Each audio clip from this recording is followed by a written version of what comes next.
ബലിയിൽ പരിപാവന മാനസനാ. പാവനമീ ബലിയിൽ പരിപാവന മാനസരായി.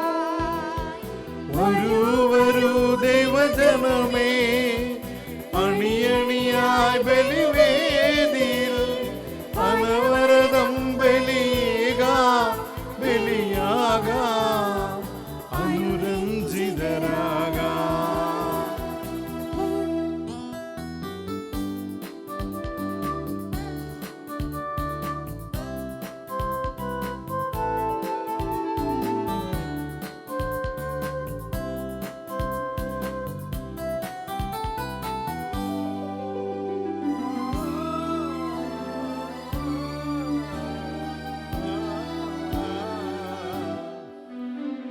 സ്നേഹം ധാരധാരയായി കരകവിഞ്ഞൊഴുകുന്നു, ഹൃദയം തിരുനാളമായി പ്രഭ ചൊരിഞ്ഞിടുന്നു. സ്നേഹം ധാരധാരയായി കരകവിഞ്ഞൊഴുകുന്നു, ഹൃദയം തിരുനാളമായി പ്രഭ ചൊരിഞ്ഞിടുന്നു. കരുണതൻ ഈ വരമഴയിൽ ആശ്രയം തേടാ. അനുദിനം ഈ തിരുബലിയിൽ മോക്ഷമേകിടാം. ഈ ജന്മം യാഗമായി നാഥനീടാം. മനസ്സുകളെ ഉണരൂ, അഭിഷിക്തൻ വരവായി. മനസ്സുകളെ ഉണരൂ, സ്തുതി സംഗീതമാകൂ.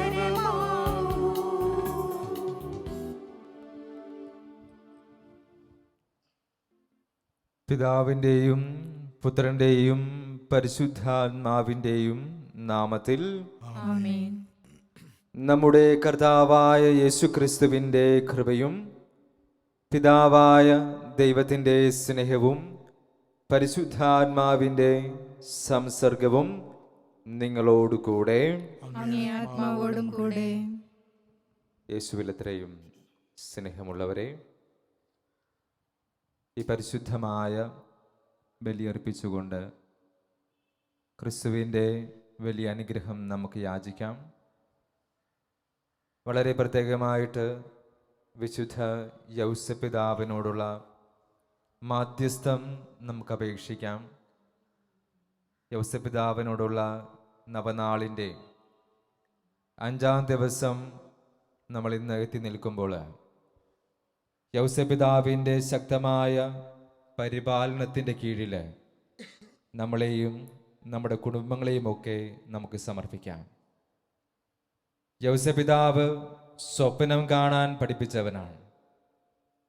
പക്ഷേ നാം ഓരോരുത്തരും കാണുന്ന സ്വപ്നവും യൗസപിതാവ് കണ്ട സ്വപ്നവും തമ്മിൽ വലിയ വ്യത്യാസമുണ്ട്. നമ്മൾ നമ്മുടെയൊക്കെ കാഴ്ചപ്പാടുകളും ആഗ്രഹങ്ങളുമൊക്കെ സ്വപ്നം കാണുമ്പോൾ യൗസപിതാവ് പഠിപ്പിച്ചത് ദൈവത്തിന് വേണ്ടി സ്വപ്നം കാണാനാണ്. ദൈവത്തിന് വേണ്ടി സ്വപ്നം കാണാൻ, അല്ലെങ്കിൽ പിതാവായ ദൈവം ആഗ്രഹിക്കുന്ന സ്വപ്നം കാണുക.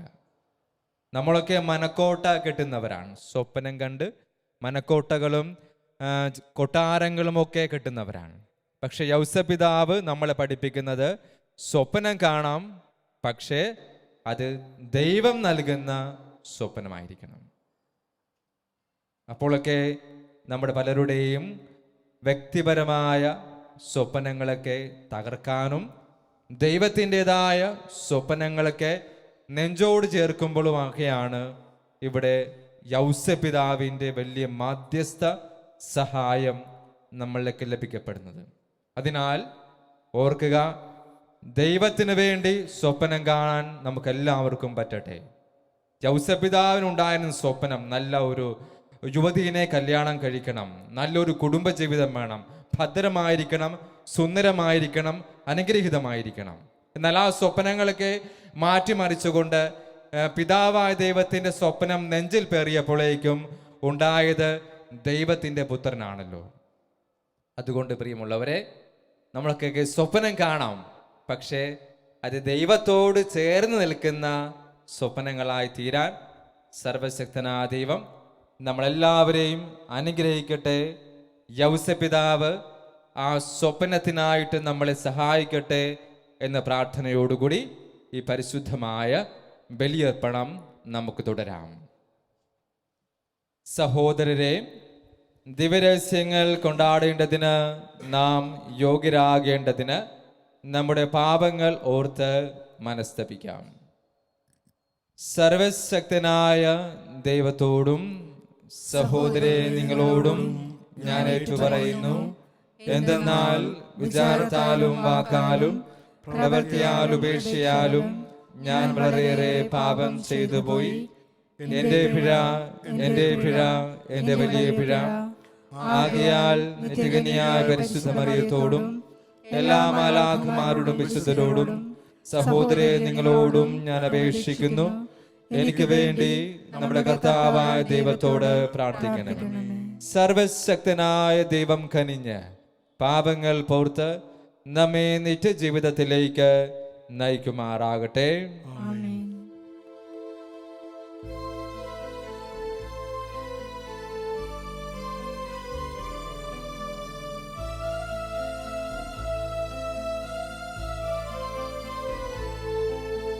കർത്താവേ കനിയണമേ,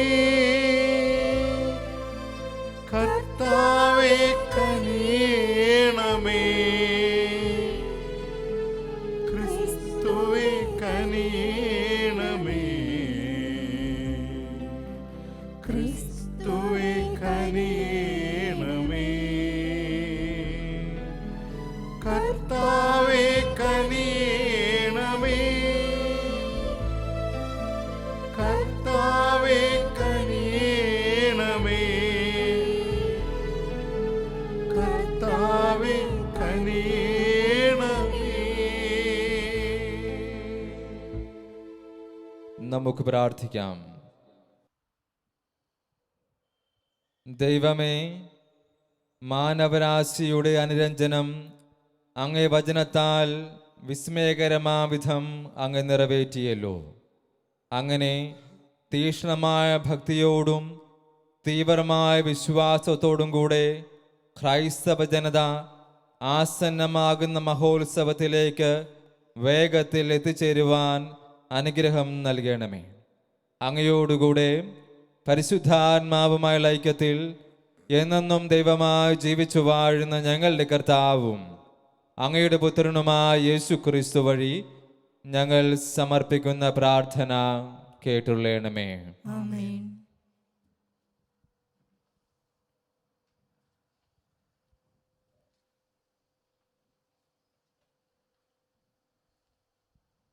ദിനവൃത്താന്തം 2-ാം പുസ്തകത്തിൽ നിന്ന്. അക്കാലത്ത് ജനതകളുടെ മ്ലേച്ഛതകൾ അനുകരിച്ച് പുരോഹിത പ്രമുഖരും ജനവും അത്യധികം അവിശ്വസ്തരായിത്തീർന്നു. ജെറുസലേമിൽ കർത്താവിന് പ്രതിഷ്ഠിതമായിരുന്ന ആലയം അവർ അശുദ്ധമാക്കി. പിതാക്കന്മാരുടെ ദൈവമായ കർത്താവ് തൻ്റെ ജനത്തോടും വാസസ്ഥലത്തോടും കരുണ തോന്നി അവരുടെ അടുത്തേക്ക് തുടർച്ചയായി ദൂതന്മാരെ അയച്ചുകൊണ്ടിരുന്നു. എന്നാൽ അവർ ദൈവത്തിൻ്റെ ദൂതന്മാരെ പരിഹസിക്കുകയും അവിടുത്തെ വാക്കുകൾ പുച്ഛിച്ചു തള്ളുകയും പ്രവാചകന്മാരെ അവഹേളിക്കുകയും ചെയ്തുകൊണ്ടിരുന്നു. അങ്ങനെ കർത്താവിൻ്റെ ക്രോധം അപ്രതീക്ഷിതം വിധം അവിടുത്തെ ജനത്തിനെതിരെ ഉയർന്നു. അവർ ദേവാലയം അഗ്നിക്കിരയാക്കി, ജെറുസലേമിൻ്റെ മതിലുകൾ ഇടിച്ചു നിരത്തി, അതിലെ മന്ദിരങ്ങൾ ചുട്ടരിച്ചു, വിലപിടിപ്പുള്ള പാത്രങ്ങൾ നശിപ്പിച്ചു. വാളിൽ നിന്ന് രക്ഷപ്പെട്ടവരെ അവൻ ബാബിലോണിലേക്ക് തടവുകാരായി കൊണ്ടുപോയി. പേർഷ്യ രാജ്യം സ്ഥാപിതമാകുന്നതുവരെ അവർ അവനും അവൻ്റെ പുത്രന്മാർക്കും ദാസന്മാരായി കഴിഞ്ഞു. അങ്ങനെ ജെറമിയ വഴി കർത്താവ് അരുൾ ചെയ്ത വചനം പൂർത്തിയായി. ദേശം അതിൻ്റെ സാപത്ത് ആസ്വദിച്ചു. 70 വർഷം പൂർത്തിയാകുന്നതുവരെ ശൂന്യമായി കിടന്ന നാളുകൾ എത്രയും ദേശം സാപത്ത് ആചരിച്ചു. ജെറമിയ വഴി കർത്താവ് അരുൾ ചെയ്ത വചനം നിവൃത്തിയാകേണ്ടതിന് പേർഷ്യ രാജാവായ സൈറസ് ഭരണം തുടങ്ങിയ 1-ാം ആണ്ടിൽ തന്നെ സാമ്രാജ്യത്തിലെങ്ങും ഈ കൽപ്പന വിളംബരം ചെയ്യാനും അത് എഴുതി പ്രദർശിപ്പിക്കുവാനും കർത്താവ് അവനെ ഉത്തേജിപ്പിച്ചു. പേർഷ്യ രാജാവായ സൈറസ് ആജ്ഞാപിക്കുന്നു, ആകാശത്തിൻ്റെ ദൈവമായ കർത്താവ് ഭൂമിയിലെ എല്ലാ രാജ്യങ്ങളെയും എനിക്ക് കീഴ്പ്പെടുത്തിയിരിക്കുന്നു. ജെറുസലേമിൽ അവിടത്തേക്ക് ഒരു ആലയം പണിയാൻ അവിടുന്ന് എന്നോട് കൽപ്പിച്ചിരിക്കുന്നു. അവിടുത്തെ ജനത്തിൽപ്പെട്ട ആരെങ്കിലും നിങ്ങളുടെ ഇടയിൽ ഉണ്ടെങ്കിൽ അവൻ പുറപ്പെടട്ടെ. അവൻ്റെ ദൈവമായ കർത്താവ് അവനോടുകൂടെ ഉണ്ടായിരിക്കട്ടെ. കർത്താവിൻ്റെ വചനം. ദൈവത്തിന് നന്ദി. പ്രതിവചന സങ്കീർത്തനം. നിന്നെ ഞാൻ ഓർക്കുന്നില്ലെങ്കിൽ എൻ്റെ നാവ് അണ്ണാക്കിൽ ഒട്ടിപ്പോകട്ടെ. നിന്നെ ഞാൻ ഓർക്കുന്നില്ലെങ്കിൽ എൻ്റെ നാവ് അണ്ണാക്കിൽ ഒട്ടിപ്പോകട്ടെ. ബാബിലോൺ നദികളുടെ തീരത്തിരുന്ന് സിയോനെയോർത്ത് ഞങ്ങൾ കരഞ്ഞു. അവിടെയുള്ള അലരി വൃക്ഷങ്ങളിൽ ഞങ്ങളുടെ കിന്നരം തൂക്കിയിട്ടു.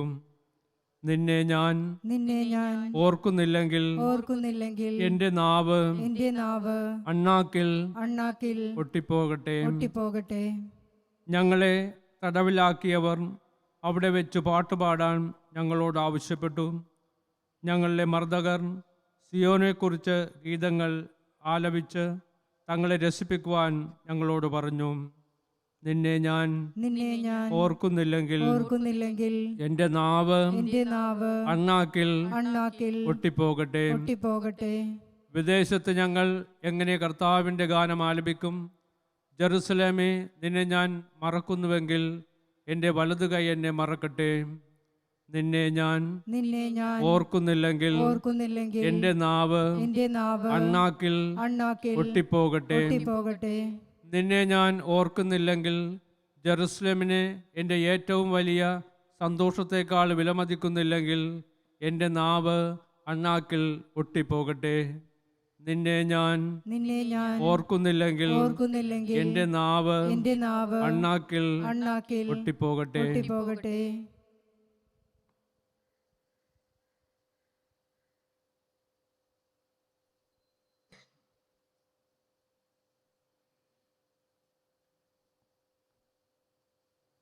വിശുദ്ധ പൗലോസ് അപ്പോസ്തലൻ എഫെസോസർക്ക് എഴുതിയ ലേഖനത്തിൽ നിന്ന്, സഹോദരരെ, നമ്മൾ പാപം വഴി മനുഷ്യരായിരുന്നിട്ടും കരുണാസമ്പന്നനായ ദൈവം നമ്മോട് കാണിച്ച മഹത്തായ സ്നേഹത്താൽ ക്രിസ്തുവിനോട് കൂടെ നമ്മെ ജീവിപ്പിച്ചു. കൃപയാൽ നിങ്ങൾ രക്ഷിക്കപ്പെട്ടു. യേശു ക്രിസ്തുവിനോട് കൂടെ അവിടുന്ന് നമ്മെ ഉയർപ്പിച്ച് സ്വർഗത്തിൽ അവനോട് കൂടെ ഇരുത്തുകയും ചെയ്തു. അവിടുന്ന് യേശുക്രിസ്തുവിൽ നമ്മോട് കാണിച്ച കാരുണ്യത്താൽ വരാനിരിക്കുന്ന കാലയളവിൽ തൻ്റെ അപരിമയമായ കൃപാസമൃദ്ധിയെ വ്യക്തമാക്കാനാണ് ഇപ്രകാരം ചെയ്തത്. വിശ്വാസം വഴി കൃപയാലാണ് നിങ്ങൾ രക്ഷിക്കപ്പെട്ടത്. അത് നിങ്ങൾ നേടിയെടുത്തതല്ല, ദൈവത്തിൻ്റെ ദാനമാണ്. അത് പ്രവൃത്തികളുടെ ഫലമല്ല. തന്മൂലം ആരും അതിൽ അഹങ്കരിക്കേണ്ടതില്ല. നാം ദൈവത്തിൻ്റെ കരവേലയാണ്. നാം ചെയ്യാൻ വേണ്ടി ദൈവം മുൻകൂട്ടി ഒരുക്കിയ സൽപ്രവൃത്തികൾക്കായി യേശുക്രിസ്തുവിൽ സൃഷ്ടിക്കപ്പെട്ടവരാണ്. കർത്താവിൻ്റെ വചനം. ദൈവത്തിന് നന്ദി. പ്രഘോഷണം. അവനിൽ വിശ്വസിക്കുന്ന ഏവനും നശിച്ചു പോകാതെ നിത്യജീവൻ പ്രാപിക്കുന്നതിന് തൻ്റെ ഏകജാതനെ നൽകാൻ തക്കവിധം ദൈവം ലോകത്തെ അത്രമാത്രം സ്നേഹിച്ചു.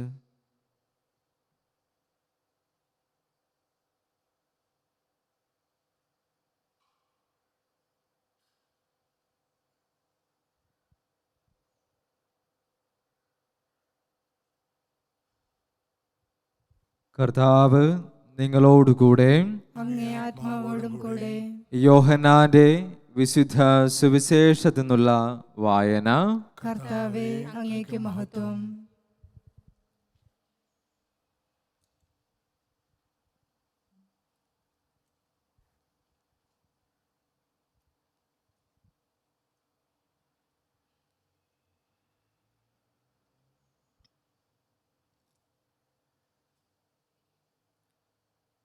അക്കാലത്ത് ഈശോ നിക്കോദോമസിനോട് അരുളി ചെയ്തു, മോശ മരുഭൂമിയിൽ സർപ്പത്തെ ഉയർത്തിയതുപോലെ തന്നിൽ വിശ്വസിക്കുന്നവന് നിത്യജീവൻ ഉണ്ടാകേണ്ടതിന് മനുഷ്യപുത്രനും ഉയർപ്പിക്കപ്പെടേണ്ടിയിരിക്കുന്നു. എന്തെന്നാൽ അവനിൽ വിശ്വസിക്കുന്ന ഏവനും നശിച്ചു പോകാതെ നിത്യജീവൻ പ്രാപിക്കുന്നതിന് വേണ്ടി തൻ്റെ ഏകജാതിന് നൽകാൻ തക്കവിധം ദൈവം ലോകത്തെ അത്രമാത്രം സ്നേഹിച്ചു. ദൈവം തൻ്റെ പുത്രനെ ലോകത്തിലേക്ക് അയച്ചത് ലോകത്തെ ശിക്ഷയ്ക്ക് വിധിക്കാനല്ല, പ്രത്യുത അവൻ വഴി ലോകം രക്ഷ പ്രാപിക്കാനാണ്. അവനിൽ വിശ്വസിക്കുന്ന ഒരുവനും ശിക്ഷയ്ക്ക് വിധിക്കപ്പെടുന്നില്ല. വിശ്വസിക്കാത്തവനോ ദൈവത്തിൻ്റെ ഏകജാതിൻ്റെ നാമത്തിൽ വിശ്വസിക്കായിക മൂലം നേരത്തെ തന്നെ ശിക്ഷയ്ക്ക് വിധിക്കപ്പെട്ടിരിക്കുന്നു. ഇതാണ് ശിക്ഷാവിധി. പ്രകാശം ലോകത്തിലേക്ക് വന്നിട്ടും മനുഷ്യർ പ്രകാശത്തേക്കാൾ അധികമായി അന്ധകാരത്തെ സ്നേഹിച്ചു. കാരണം അവരുടെ പ്രവർത്തികൾ തിന്മ നിറഞ്ഞതായിരുന്നു. തിന്മ പ്രവർത്തിക്കുന്നവൻ പ്രകാശത്തെ വെറുക്കുന്നു. അവൻ്റെ പ്രവൃത്തികൾ വെളിപ്പെടാതിരിക്കുന്നതിന് അവൻ വെളിച്ചത്ത് വരുന്നുമില്ല. സത്യം പ്രവർത്തിക്കുന്നവൻ വെളിച്ചത്തിലേക്ക് വരുന്നു. അങ്ങനെ അവൻ്റെ പ്രവൃത്തികൾ ദൈവ ഐക്യത്തിൽ ചെയ്യുന്നതുവരെ വെളിപ്പെടുത്തപ്പെടുന്നു. കർത്താവിൻ്റെ സുവിശേഷം. ക്രിസ്തുവേ, അങ്ങേക്ക് സ്തുതി.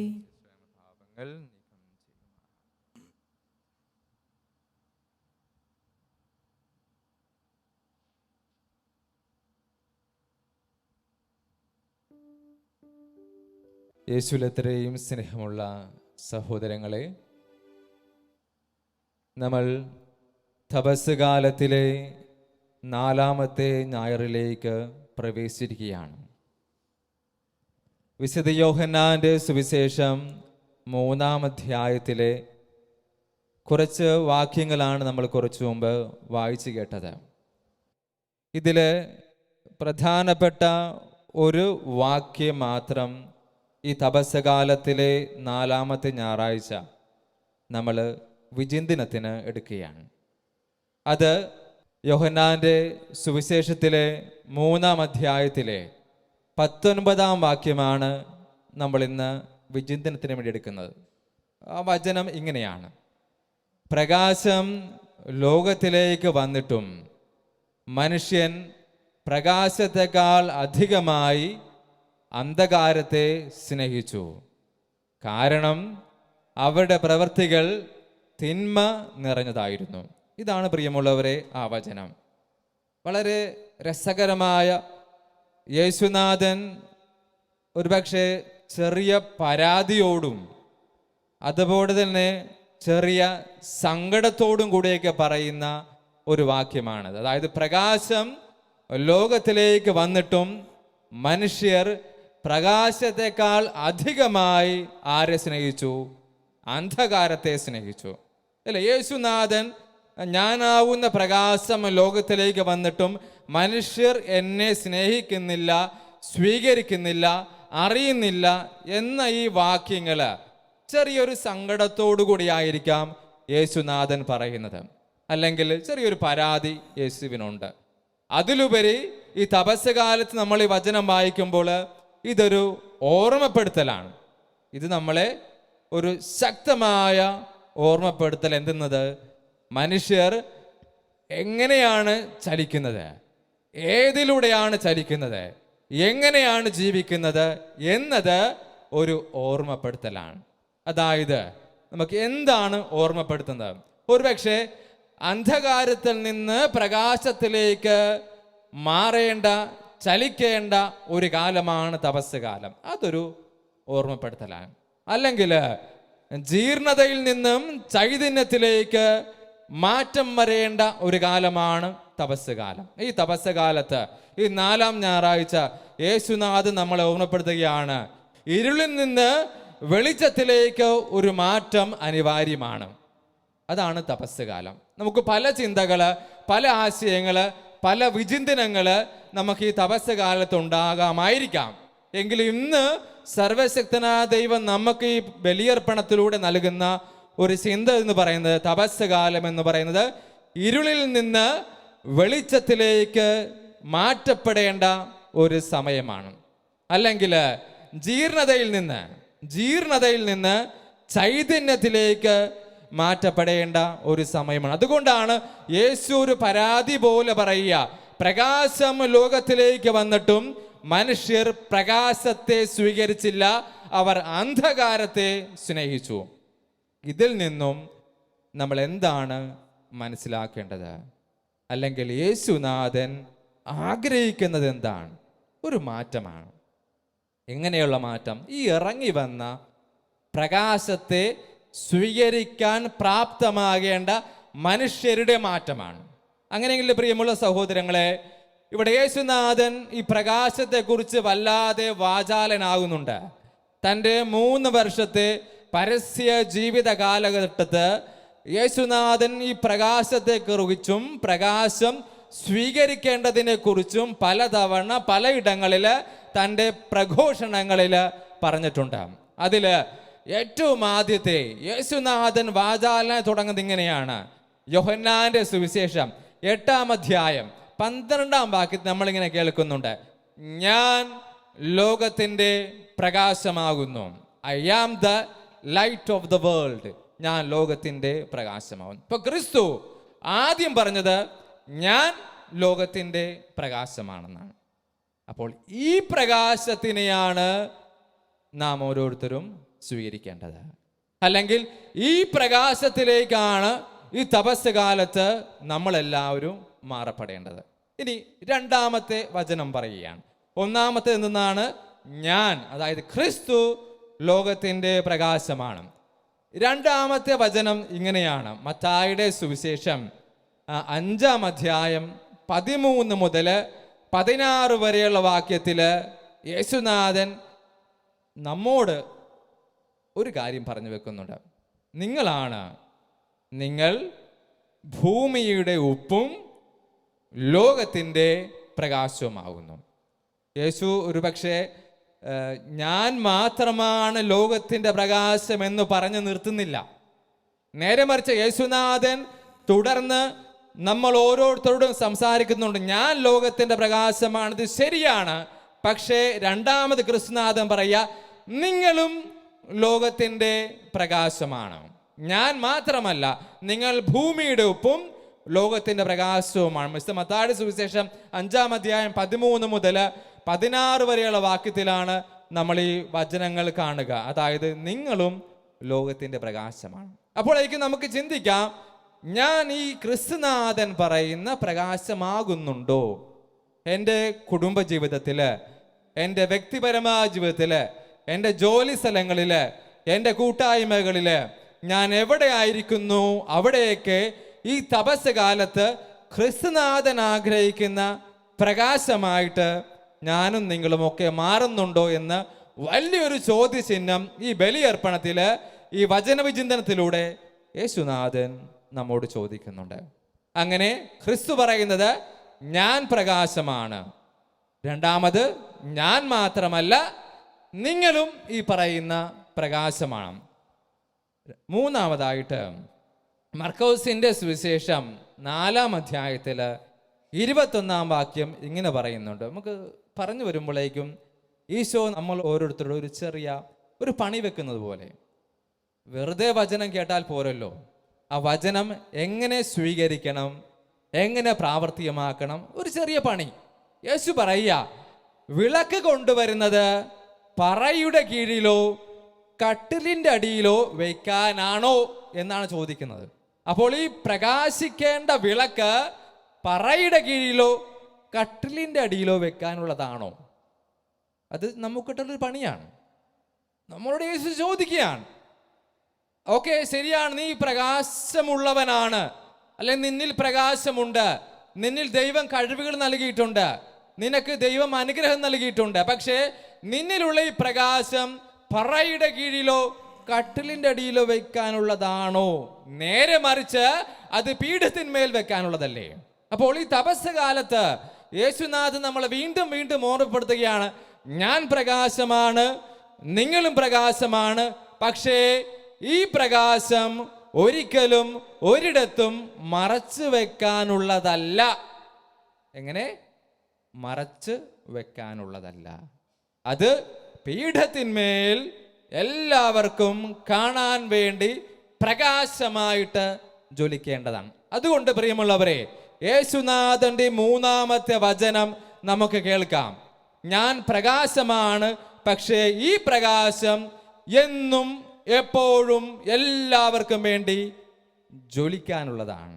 ദൈവം ചോദിക്കും നമ്മളോട്, എന്നോടും നിങ്ങളോടുമൊക്കെ ചോദിക്കും, ഞാൻ നിന്നിൽ തെളിച്ച് നന്നായി പ്രകാശം, ഈ വെളിച്ചം നീ കാത്തു സൂക്ഷിച്ചോ, മറച്ചു വെച്ചോ, പകർന്നു കൊടുത്തോ എന്ന. ഈ തപസ്സുകാലം അതിനുള്ള കാലം. അച്ഛൻ ആമുഖത്തിൽ പറഞ്ഞതുപോലെ, പ്രസംഗത്തിന്റെ ആദ്യ ഭാഗത്ത് പറഞ്ഞതുപോലെ, ഇത് ജീർണതയിൽ നിന്ന് ചൈതന്യത്തിലേക്ക്, ഇരുളിൽ നിന്ന് വെളിച്ചത്തിലേക്കുള്ള മാറ്റത്തിന്റെ സമയമാണ് തപസ്സുകാലം.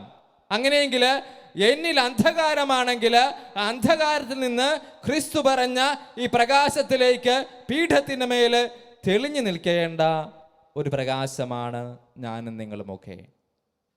അങ്ങനെ അല്ലെങ്കിൽ അങ്ങനെ ആകണം. ഈ ദിവസം ഈ വചനം കേൾക്കുമ്പോൾ 4-ാമത്തെ ഒരു വാക്യം കൂടി പറയാം. പൗലോസ് അപ്പോസ്തലൻ റോമാക്കാർക്ക് എഴുതിയ 13-ാം അധ്യായത്തിലെ 12-ാം വാക്യം ഇങ്ങനെയാണ് നമ്മൾ വായിക്കുക. രാത്രി കഴിയാറായി, പകൽ സമീപിച്ചിരിക്കുന്നു, അന്ധകാരത്തിൻ്റെ പ്രവർത്തികൾ വെടിഞ്ഞ് നമുക്ക് പ്രകാശത്തിൻ്റെ ആയുധങ്ങൾ ധരിക്കാം. ഇത് പൗലോസ് അപ്പോസ്തലൻ വളരെ വ്യക്തമായിട്ട് നമ്മൾ പ്രകാശിക്കണമെന്ന് പറയാൻ തന്നിരിക്കുന്ന ഒരു വചനമാണ്. അന്ധകാരത്തിൻ്റെ പ്രവർത്തികൾ വെടിഞ്ഞ് പ്രകാശത്തിൻ്റെ ആയുധങ്ങൾ ധരിക്കാൻ വേണ്ടി വിശുദ്ധ പൗലോസ് അപ്പോസ്തലൻ റോമാക്കാരോടും നമ്മളോടും പറയുന്നുണ്ട്. അത് ഈ തപസ്സുകാലത്ത് എത്ര പ്രസക്തമാണ്, എത്ര അർത്ഥവത്താണ്. നമ്മൾ ഓരോരുത്തരെയും ചൂണ്ടിക്കൊണ്ട് പറയാണ്, നീ അന്ധകാരത്തിലാണെങ്കിൽ നീ അന്ധകാരത്തിൻ്റെ പ്രവർത്തികൾ വെടിയുക, പിന്നീട് നീ ഷിഫ്റ്റ് ചെയ്യുക, നീ മാറുക, നീ അടുത്ത തലത്തേക്ക് മാറുക. എങ്ങനെയാണ്? പ്രകാശമായി മാറുക. പ്രിയമുള്ള, ഇത് എളുപ്പമുള്ള കാര്യമാണോ? അത്രയ്ക്ക് എളുപ്പമുള്ള കാര്യമാണോ എന്ന് ചോദിച്ചാൽ വ്യക്തിപരമായിട്ട് വലിയൊരു ചോദ്യചിഹ്നം നമ്മുടെ മുമ്പിലുണ്ട്. അതുകൊണ്ട് എൻ്റെ പ്രിയമുള്ള സഹോദരങ്ങളെ, ഈ തപസ്സുകാലം 4-ാം ഞായർ നമ്മൾ എത്തുമ്പോഴേക്കും ഇത് നമ്മളെ സൂചിപ്പിക്കുന്നത്, ഈ ബലിയർപ്പണം നമുക്ക് നൽകുന്ന ചിന്ത, ആശയം എന്ന് പറഞ്ഞത്, ഇതൊരു മാറ്റത്തിൻ്റെ സമയമാണ്. പൗലോസ് അപ്പോസ്തലൻ പറഞ്ഞ പോലെ അന്ധകാരത്തിൻ്റെ പ്രവർത്തികൾ വെടിയുക, നേരെ മറിച്ച് പ്രകാശത്തിൻ്റെ ആയുധങ്ങൾ ധരിക്കുക. ജീർണതയിൽ നിന്ന് ചൈതന്യത്തിലേക്കുള്ള ഒരു മാറ്റം. നല്ല അടിപൊളി ഉദാഹരണമുണ്ട് വിശുദ്ധ ഗ്രന്ഥത്തിൽ. യോനാ പ്രവാചകൻ വഴി നിനവേ നഗരത്തിലെ ജനത നമുക്ക് നല്ലൊരു ഉദാഹരണം നൽകുന്നുണ്ട്. എന്തുദാഹരണം? തിന്മയിൽ നിന്ന് നന്മയിലേക്കുള്ള മാറ്റം, ഇരുളിൽ നിന്ന് വെളിച്ചത്തിലേക്കുള്ള മാറ്റം, ജീർണതയിൽ നിന്ന് ചൈതന്യത്തിലേക്കുള്ള മാറ്റം. എന്ത് ശക്തമായൊരു ഉദാഹരണമാണത്, എന്ത് ശക്തമായ ഒരു സാക്ഷ്യമാണിത്.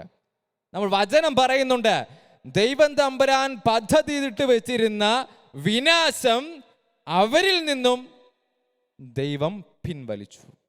കാരണം എന്താ? അവർ അന്ധകാരിൽ നിന്ന് പ്രകാശത്തിലേക്ക് വന്നു. അതുകൊണ്ട് എൻ്റെ പ്രിയമുള്ള സഹോദരങ്ങളെ, ഈ വചനഭാഗം നമ്മളെ ഓർമ്മപ്പെടുത്തുന്നത് ഇതൊരു മാറ്റത്തിൻ്റെ സമയവും കാലവുമാണ്. എന്തിൻ്റെ? ഇരുളിൽ നിന്ന് വെളിച്ചത്തിലേക്ക്, ക്രിസ്തുവാകുന്ന പ്രകാശത്തിലേക്ക്. അങ്ങനെ ഇരിക്കെ നമുക്കെല്ലാവർക്കും വിചിന്തനം ചെയ്യാം, നമ്മുടെയൊക്കെ എവിടെയായിരിക്കുന്നു, കുടുംബത്തിലോ ജോലി സ്ഥലത്തോ മറ്റു കൂട്ടായ്മകളിലോ കൂട്ടുകാരുടെയിലോ സംസാരങ്ങളിലോ പെരുമാറ്റങ്ങളിലോ ക്രിസ്തുവാവുന്ന പ്രകാശത്തെ പ്രതിഫലിപ്പിക്കാൻ എനിക്കൊക്കെ കഴിയണം, നിങ്ങൾക്കും കഴിയണം. കഴിഞ്ഞ ദിവസം കണ്ട ഒരു മലയാളം ഒരു ഷോർട്ട് ഫിലിമിൽ, മൂന്നാമിടം എന്ന് പറഞ്ഞൊരു ഷോർട്ട് ഫിലിമിൽ നല്ലൊരു ഉദാഹരണമുണ്ട്. കഥാനായികയുടെ മകള് അമ്മയോട് ചോദിക്കുന്നുണ്ട്, അമ്മയെ എന്താണ് സ്ട്രോങ്ങസ്റ്റ് ആയ വുമണാക്കി മാറ്റുന്നത്?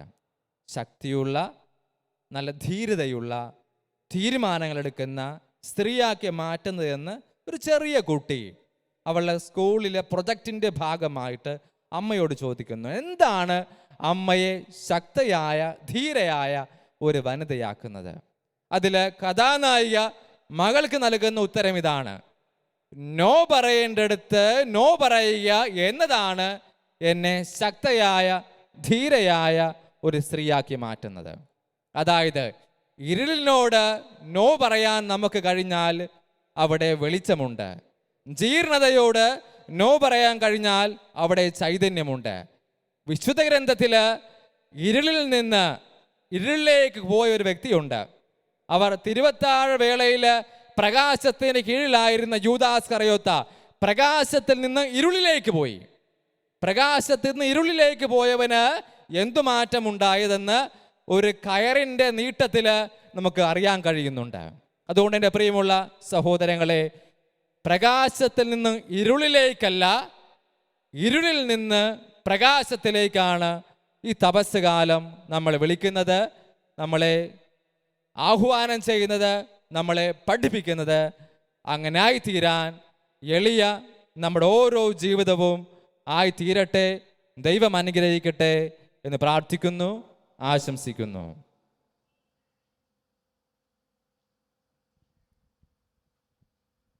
നമുക്കെല്ലാവർക്കും നമ്മുടെ വിശ്വാസം ഇപ്പോൾ പ്രഖ്യാപിക്കാം. ഏകദൈവത്തിൽ ഞാൻ വിശ്വസിക്കുന്നു. സ്വർഗത്തിൻ്റെയും ഭൂമിയുടെയും ദൃശ്യവും അദൃശ്യവുമായ എല്ലാത്തിൻ്റെയും സൃഷ്ടാവും സർവശക്തനുമായ പിതാവിൽ ഞാൻ വിശ്വസിക്കുന്നു. ഏകകർത്താവും ജാതനായ ഏകദൈവപുത്രനും എല്ലാ യുഗങ്ങൾക്കും മുമ്പ് പിതാവിൽ ജനിച്ചവനുമായ യേശുക്രിസ്തുവിലും ഞാൻ വിശ്വസിക്കുന്നു.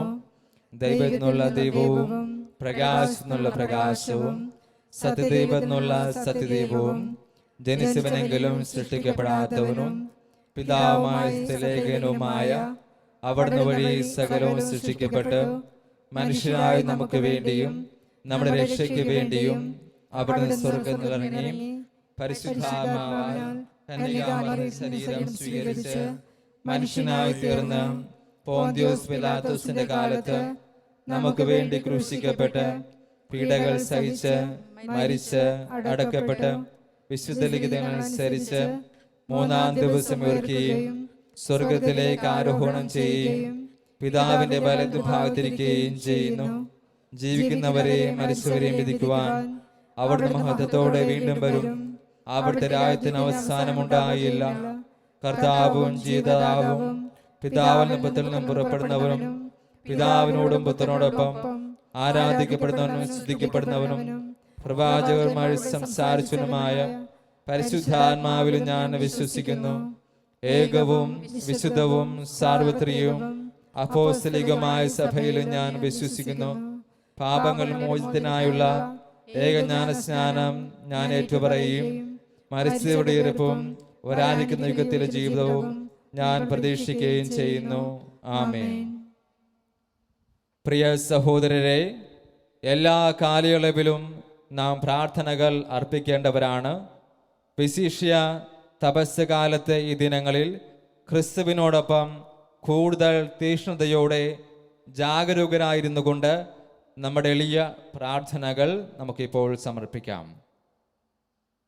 ക്രൈസ്തവജനം മുഴുവനും വേണ്ടി വിശുദ്ധമായ ഈ കാലയളവിൽ ദൈവത്തിൻ്റെ അധരനിൽ നിന്ന് പുറപ്പെടുന്ന എല്ലാ വചനങ്ങളാലും സമർത്ഥമായി പരിപോഷിപ്പിക്കുവാൻ വേണ്ടി കർത്താവിനോട് നമുക്ക് പ്രാർത്ഥിക്കാം. കർത്താവേ, ഞങ്ങളുടെ പ്രാർത്ഥന കേൾക്കണമേ. ലോകം മുഴുവനും വേണ്ടിയും പ്രശാന്തതയിലും സമാധാനത്തിൽ നിലനിൽക്കാൻ നമ്മുടെ ഈ ദിനങ്ങളിൽ യഥാർത്ഥത്തിൽ കൃപയുടെയും രക്ഷയുടെയും സ്വീകാര്യമായ കാലയളവായി തീരാൻ കർത്താവിനോട് നമുക്ക് പ്രാർത്ഥിക്കാം. കർത്താവേ, ഞങ്ങളുടെ പ്രാർത്ഥന കേൾക്കണമേ. പാപികൾക്കും ഉപേക്ഷ വരുത്തിയവർക്കും വേണ്ടി അനുരഞ്ജനത്തിൻ്റെയും ഈ കാലയളവിൽ അവിടത്തിലേക്ക് തിരിച്ചു വരുവാൻ കനിയണമേ എന്ന് നമുക്ക് പ്രാർത്ഥിക്കാം. കർത്താവേ, ഞങ്ങളുടെ പ്രാർത്ഥന കേൾക്കണമേ. നമുക്ക് വേണ്ടി തന്നെ നമുക്ക് പ്രാർത്ഥിക്കാം. നമ്മുടെ ഹൃദയങ്ങളിൽ നമ്മുടെ പാപങ്ങളോട് വൈമുഖ്യം കാണിക്കുവാൻ, ദൈവകൃപയുള്ളവരായി ജീവിക്കുവാനും ദൈവ ഭയത്തിൽ വളരാനും വേണ്ട കൃപയ്ക്ക് വേണ്ടി നമുക്ക് പ്രാർത്ഥിക്കാം. കർത്താവേ, ഞങ്ങളുടെ പ്രാർത്ഥന കേൾക്കണമേ.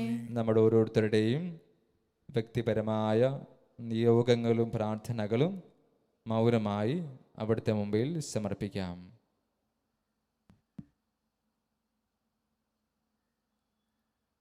കർത്താവേ, അങ്ങേ ജനം അങ്ങിലേക്ക് പൂർണ്ണ ഹൃദയത്തോടെ പിന്തിരിയാൻ അനുഗ്രഹിക്കണമേ എന്ന് ഞങ്ങൾ പ്രാർത്ഥിക്കുന്നു. അങ്ങനെ അനിയുക്തമായ പ്രാർത്ഥനകളിലൂടെ അവർ യാചിക്കാൻ മുതിരുന്നത് അങ്ങേ കാരുണ്യത്താൽ പ്രാപിക്കുമാറാകട്ടെ. കർത്താവായ ക്രിസ്തു വഴി ഞങ്ങൾ സമർപ്പിക്കുന്ന പ്രാർത്ഥന കേട്ടുള്ളണമേ. ആമേൻ.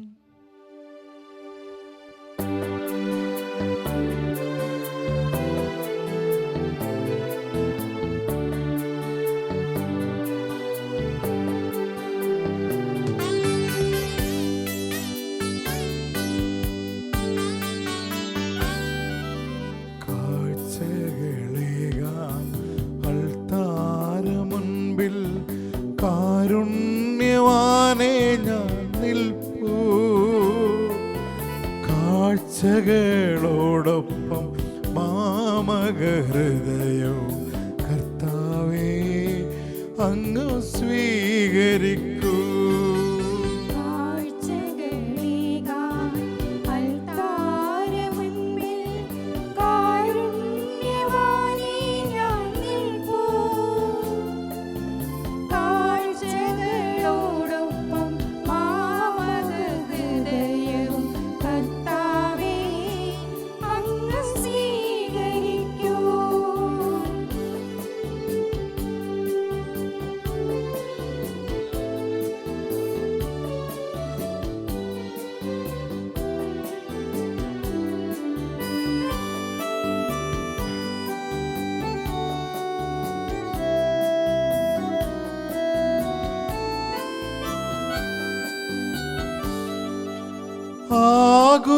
ആകുലമാകുമെൻ മാനസം നാഥ, അൾത്താര മുന്നിൽ ഞാനേകിടുന്നു.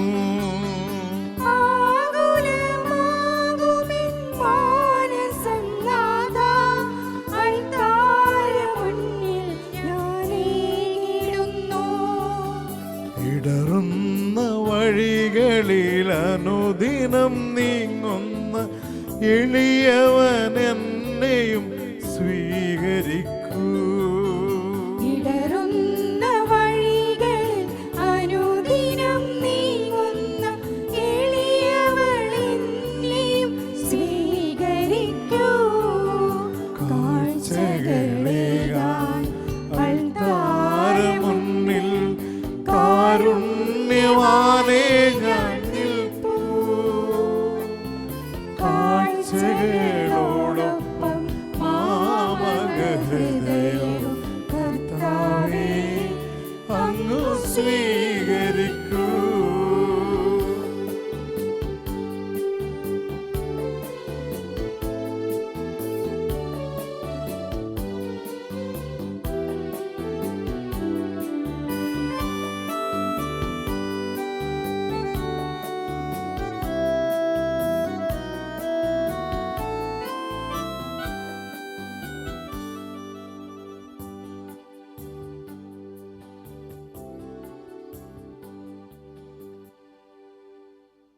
സഹോദരങ്ങളെ, എൻ്റെയും നിങ്ങളുടേതുമായ ബലി സർവശക്തനും പിതാവുമായ ദൈവത്തിന് സ്വീകാര്യമാകുവാൻ വേണ്ടി പ്രാർത്ഥിക്കുവിൻ. കർത്താവ് തന്റെ നാമത്തിന്റെ സ്തുതിക്കും മഹിമയ്ക്കും നമ്മുടെയും അവിടുത്തെ തിരുസഭ മുഴുവന്റെയും നന്മയ്ക്കുമായി അങ്ങേ കരങ്ങളിൽ നിന്ന് ഈ ബലി സ്വീകരിക്കുമാറാകട്ടെ. കർത്താവെ, കേണപേക്ഷിച്ചുകൊണ്ട് നിത്യ ഔഷധത്തിൻ്റെ കാണിക്കകൾ സന്തോഷപൂർവ്വം ഞങ്ങൾ അർപ്പിക്കുന്നു. അങ്ങനെ അവയെ ഞങ്ങൾ വിശ്വസ്തയോടെ വണങ്ങാനും ലോകരക്ഷയ്ക്ക് വേണ്ടി അനുയുക്തമാവിധം കാഴ്ചവെക്കുവാനും ഞങ്ങളെ പ്രാപ്തരാക്കണമേ. കർത്താവായ ക്രിസ്തു വഴി ഞങ്ങൾ സമർപ്പിക്കുന്ന പ്രാർത്ഥന കേട്ടുള്ളണമേ. ആമേൻ. കർത്താവ് നിങ്ങളോടുകൂടെ. അങ്ങേ ആത്മാവോടും കൂടെ. ഹൃദയങ്ങൾ ഉയർത്തുവിൻ. കർത്താവിലേക്ക് ഞങ്ങൾ ഉയർത്തിയിരിക്കുന്നു. നമ്മുടെ കർത്താവായ ദൈവത്തിന് നന്ദി പ്രകാശിപ്പിക്കാം. അത് ഉചിതവും ന്യായവുമത്രേ. കർത്താവേ, പരിശുദ്ധനായ പിതാവേ, സർവശക്തനും നിത്യനുമായ ദൈവമേ, ഞങ്ങളുടെ കർത്താവായ ക്രിസ്തു വഴി എങ്ങും എപ്പോഴും അങ്ങേക്ക് ഞങ്ങൾ കൃതജ്ഞതയർപ്പിക്കുന്നത് യഥാർത്ഥത്തിൽ ഉചിതവും ന്യായവും യോഗ്യവും രക്ഷാകരവുമാണല്ലോ.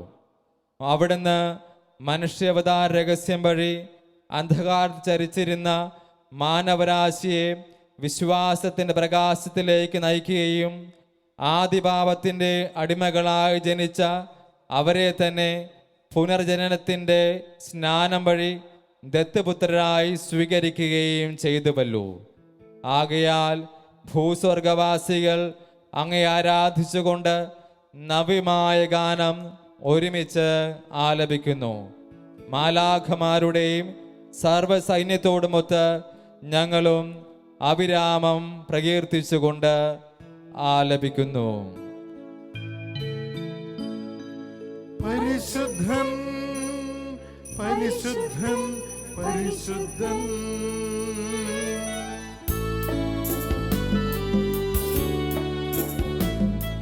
സൈന്യങ്ങൾ തൻ കർത്താവാ ദൈവം പരിശുദ്ധൻ, ദൈവം പരിശുദ്ധൻ, സൈന്യങ്ങൾ തൻ കർത്താവാ ദൈവം പരിശുദ്ധൻ, ദൈവം പരിശുദ്ധൻ.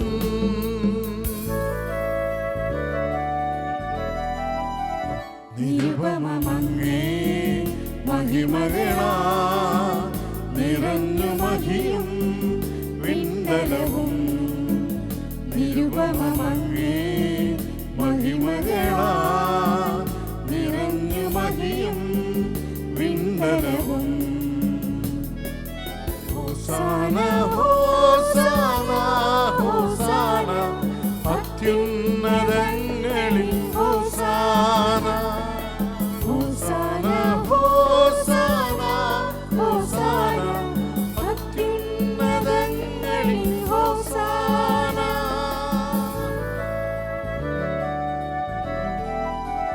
കർത്താവിൻ തിരുനാമത്തിൽ വരുവോനേറ്റം ധന്യലുമാ, കർത്താവിൻ തിരുനാമത്തിൽ വരുവോനേറ്റം ധന്യലുമാ.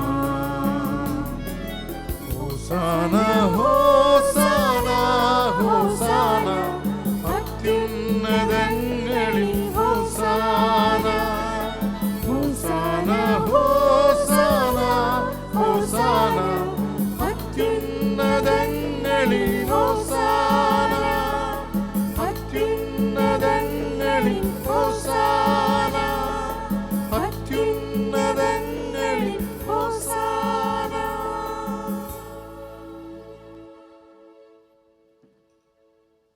കർത്താവേ, സർവവിശുദ്ധിയുടെയും ഉറവിടമായ അങ്ങ് സത്യമായും പരിശുദ്ധനാകുന്നു. ആകയാൽ അങ്ങേ ആത്മാവാൽ മഞ്ഞുകണം പോലെ ഈ കാണിക്കകൾ പവിത്രമാക്കണമേ. അങ്ങനെ ഞങ്ങൾക്കായി ഇവ ഞങ്ങളുടെ കർത്താവായ യേശുക്രിസ്തുവിൻ്റെ ശരീരവും രക്തവുമായി തീരുമാറാകട്ടെ.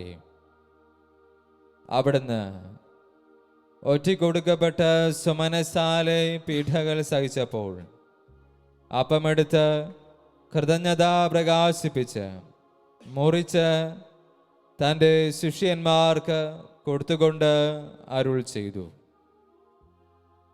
എല്ലാവരും ഇതിൽ നിന്ന് വാങ്ങി ഭക്ഷിക്കുവിൻ.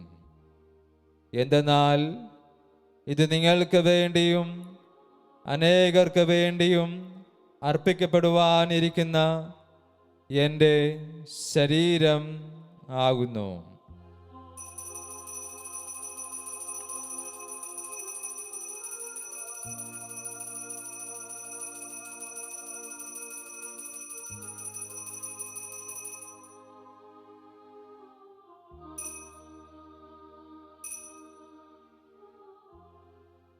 അപ്രകാരം അത്താഴം കഴിഞ്ഞ് പാനപാത്രമെടുത്ത് വീണ്ടും അങ്ങേക്ക് കൃതജ്ഞത പ്രകാശിപ്പിച്ച് തൻ്റെ ശിഷ്യന്മാർക്ക് കൊടുത്തുകൊണ്ട് അരുൾ ചെയ്തു,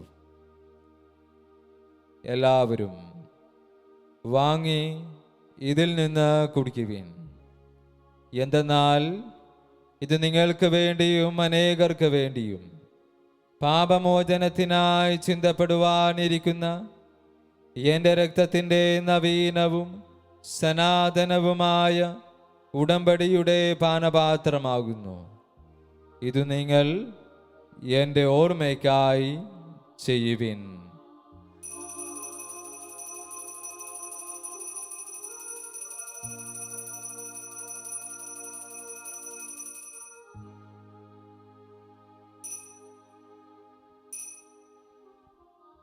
വിശ്വാസത്തിന്റെ രഹസ്യം.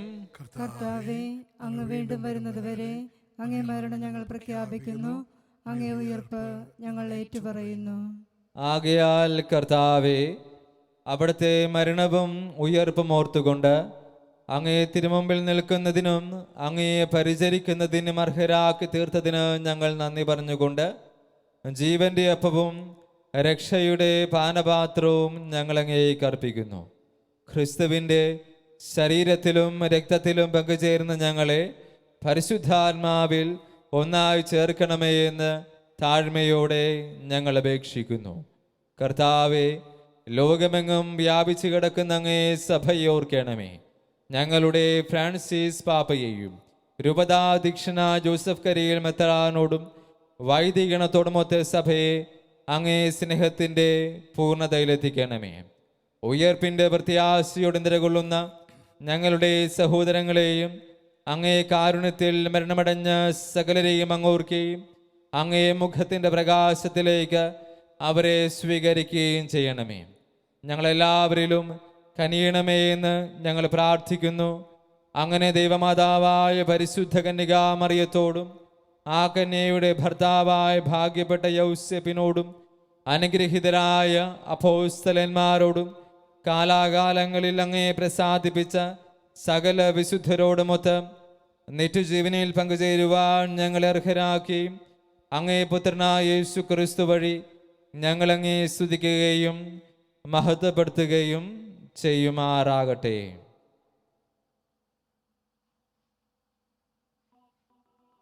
ക്രിസ്തുവിലൂടെ, ക്രിസ്തുവിനോടുകൂടെ, ക്രിസ്തുവിൽ തന്നെ സർവശക്തനായ ദൈവവും പിതാവുമായ അങ്ങേക്ക് പരിശുദ്ധാത്മാവുമായ ഐക്യത്തിൽ എല്ലാ ബഹുമതിയും മഹത്വവും എന്നും എന്നേക്കും. നമ്മുടെ കർത്താവ് പഠിപ്പിച്ചു തന്ന പ്രാർത്ഥന നമുക്കിപ്പോൾ ഒന്നുചേർന്ന് ആലപിക്കാം.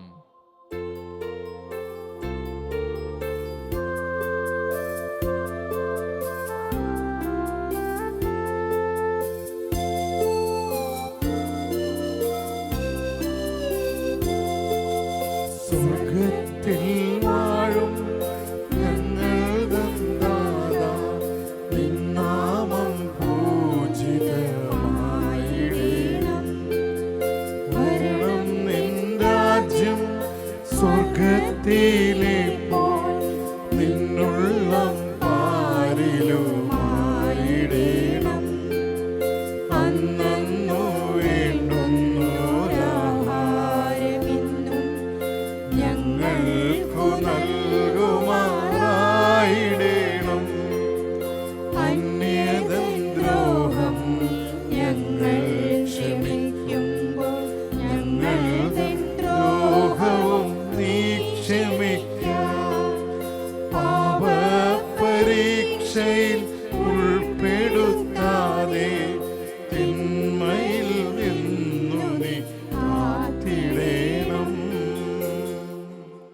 കർത്താവേ, എല്ലാ തിന്മകളിൽ നിന്നും ഞങ്ങളെ മോചിക്കണമേ.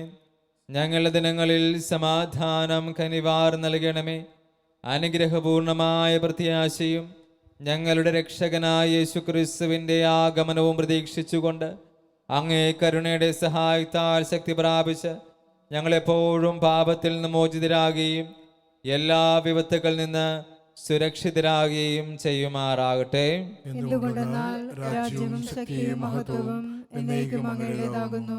സമാധാനം ഞാൻ നിങ്ങൾക്ക് നൽകുന്നു, എൻ്റെ സമാധാനം നിങ്ങൾക്ക് ഞാൻ തരുന്നുവെന്ന് അങ്ങേ അപ്പോസ്തലന്മാർ അരുൾ ചെയ്ത കർത്താവായ യേശുക്രിസ്തുവേ, ഞങ്ങളുടെ പാപങ്ങളെല്ലാം പിന്നെയോ അങ്ങേ സഭയുടെ വിശ്വാസം തീർക്കാൻ പാർത്ത് അങ്ങേ തിരുവുള്ളമനുസരിച്ച് സഭയ്ക്ക് സമാധാനവും ഐക്യവും നൽകാൻ കനിയണമേ.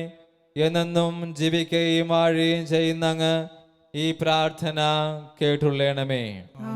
കർത്താവിൻ്റെ സമാധാനം നിങ്ങളോടുകൂടെ എപ്പോഴും ഉണ്ടായിരിക്കട്ടെ. ആത്മാവോടും കൂടെ. നിങ്ങൾ പരസ്പരം സമാധാനം ആശംസിക്കുവേൻ.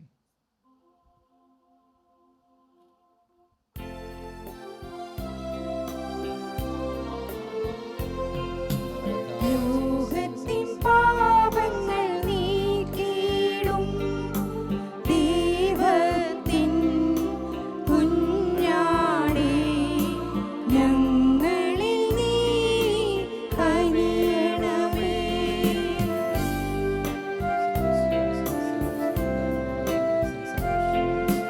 ലോകത്തിൻ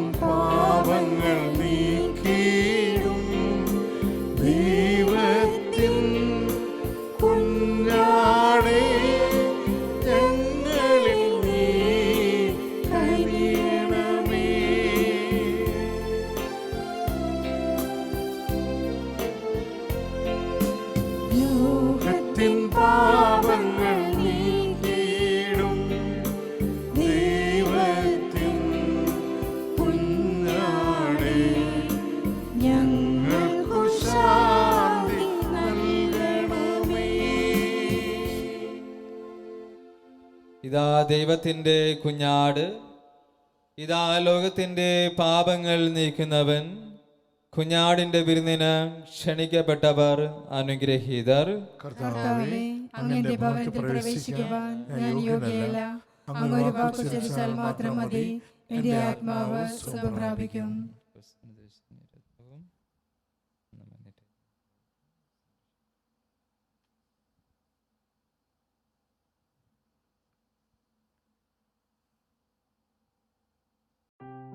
അരൂപിയിലുള്ള ദിവ്യകാരുണ്യ സ്വീകരണ പ്രാർത്ഥന.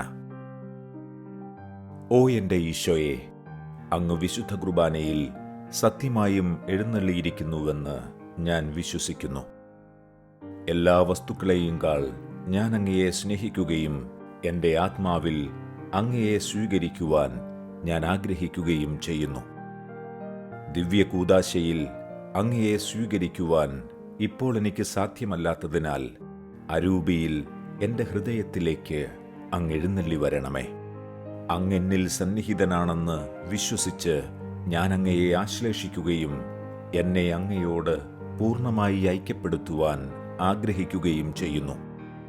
ഒരിക്കലും അങ്ങയിൽ നിന്നും അകലുവാൻ എന്നെ അനുവദിക്കരുതേ. ആമേൻ. നമുക്ക് പ്രാർത്ഥിക്കാം. ഈ ലോകത്തിലേക്ക് വരുന്ന എല്ലാ മനുഷ്യരെയും പ്രകാശിപ്പിക്കുന്ന ദൈവമേ, അങ്ങേ കൃപയുടെ ദീപ്തിയാൽ ഞങ്ങളുടെ ഹൃദയങ്ങൾ പ്രകാശിപ്പിക്കണമേ എന്ന് ഞങ്ങൾ പ്രാർത്ഥിക്കുന്നു. അങ്ങനെ അങ്ങേ മഹിമയ്ക്ക് യോഗ്യവും പ്രീതികരവുമായവ എപ്പോഴും മനനം ചെയ്യാനും അങ്ങയെ ആത്മാർത്ഥമായി സ്നേഹിക്കാനും ഞങ്ങൾ അർഹരാകുമാറാകട്ടെ. കർത്താവായ ക്രിസ്തു വഴി ഞങ്ങൾ സമർപ്പിക്കുന്ന പ്രാർത്ഥന കേട്ടുള്ളണമേ. കർത്താവ് നിങ്ങളോടുകൂടെ. സർവശക്തനായ ദൈവം പിതാവും പുത്രനും പരിശുദ്ധാത്മാവും നിങ്ങളെ അനുഗ്രഹിക്കുമാറാകട്ടെ. പോകുവിൻ. ദിവ്യപൂജ സമാപിച്ചു. ദൈവത്തിന് നന്ദി.